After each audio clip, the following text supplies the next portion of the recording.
national government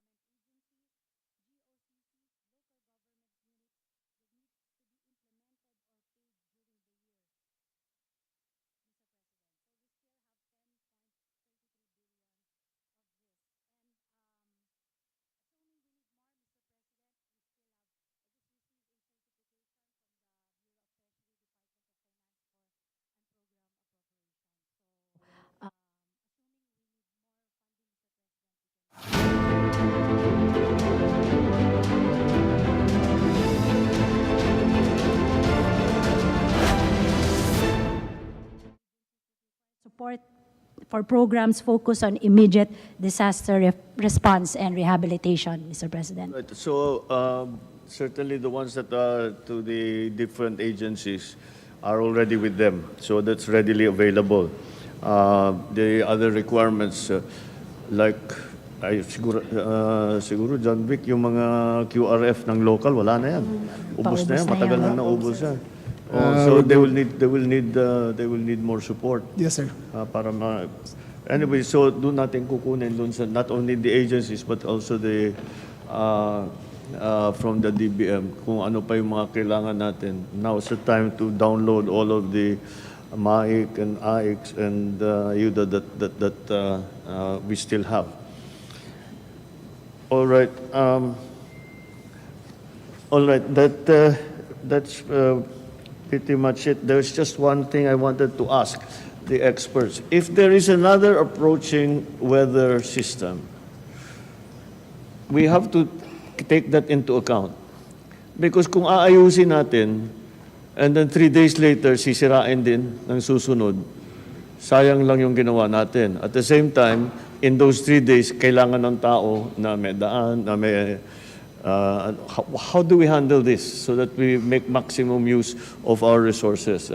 Sec Gilbert, maybe you have an idea on what is the concept, how we should apply our resources. Certainly, ang mga relief, yung mga rescue relief, wala na, hindi natin pwedeng i-delay yan dahil buhay na ng tao yan. So we just have to keep going in that. Now, when it comes to the rebuilding or repairing, all of these things, what are we have to think in the slightly, not short term. Parang handling natin dyan. Kasi yun ang inaalala ko, nangyayari, madalas mangyari yan eh. Bagong gawa yung kalsada or whatever, kaka-inaugurate, ribbon cutting lang natin, 1 week later, sira na dahil may dumaan na bagyo. That's what I would like to, hopefully to avoid. Yes, Mr. President. I think, excuse me, the protocol that we are adopting in the department is once in response to calamities, actually, the first thing that we do is actually just to clear out the roadways, actually to restore well, yun traffic. necessary yun kasi we need those thoroughfares para ipasok yung gamit at saka yung mga tao. Yes, Mr. Yeah, President. that's what we're going to have to contend with. And then after that, we have to look into the permanent restoration program for those damages, Mr. President.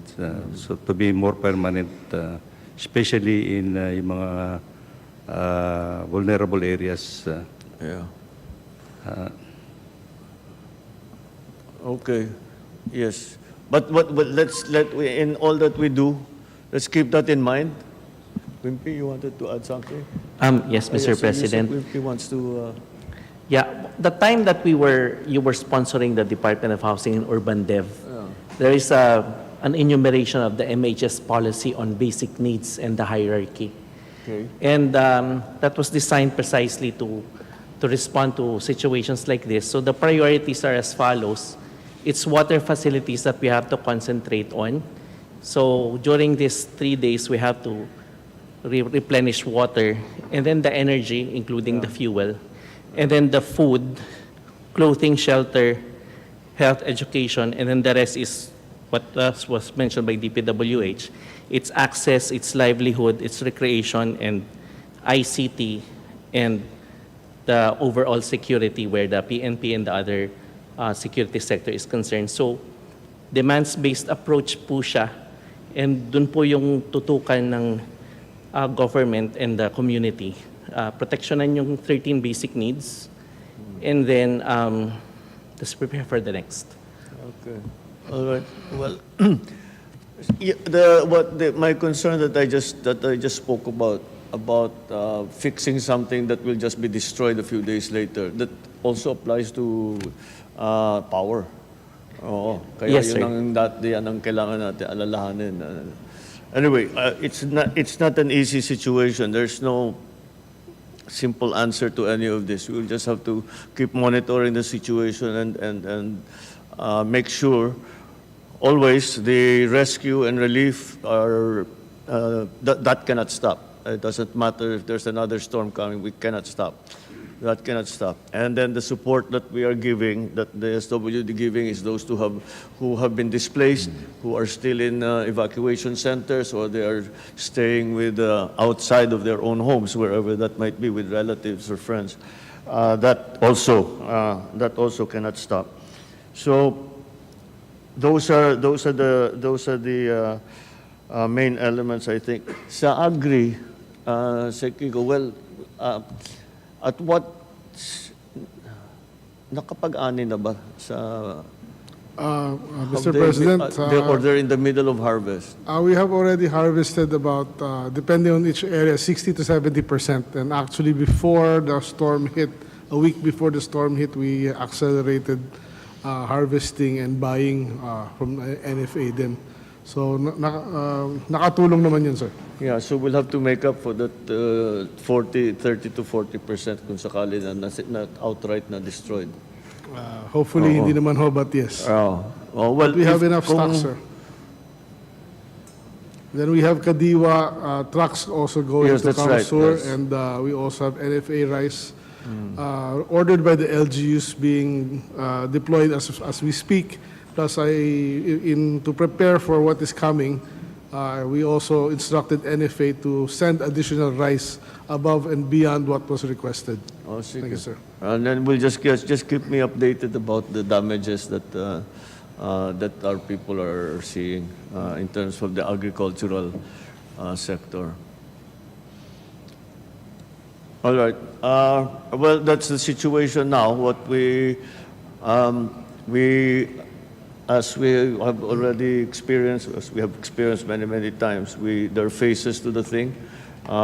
There's the rescue phase, then the relief phase, and then the recovery phase, where we start to bring our people back to their normal homes, residences. It is made much more complicated by the fact that lawak nung effect, napakalawak yung effect ng bagyo. So, what happened is that Bicol is in one phase, Central Luzon is in another phase, first Region 1-2 will be in another phase. So it became complicated because ang laki ang pagkatama, tapos ang tama hindi sabay-sabay, iba-iba. At siyempre, dumaan ng dahan-dahan. So we just have to be more creative and be able to maximize our resources. All right, batay ko, nandyan na yung sundo ko. We're going to make an inspection. So, okay, just keep me informed, and whatever problems arise, just raise them up with me. And if not, actually, amongst yourselves, if you can solve it, let's do it that way, as quickly as possible. Just remember, there are people still in water right now. They're still flooded. They're walking around with water up to their waist. They have no water supply. They have no food. They have no place to stay. So if you think you're tired, think about what their condition is. So let's always keep that in mind. And as a last item, I'm happy to note that our partners in the private sector are here. There is the Philippine Disaster Resilience Foundation. I'm over here, Mr. President. There, yeah, that's right. There you are. And arise from Yeah, Mr. the President. SEM group, and of course the Red Cross, who is always present at these things. Thank you for your attention, and thank you for the help that you will be providing. Okay, I think that's it for now. Maraming salamat. Thank you.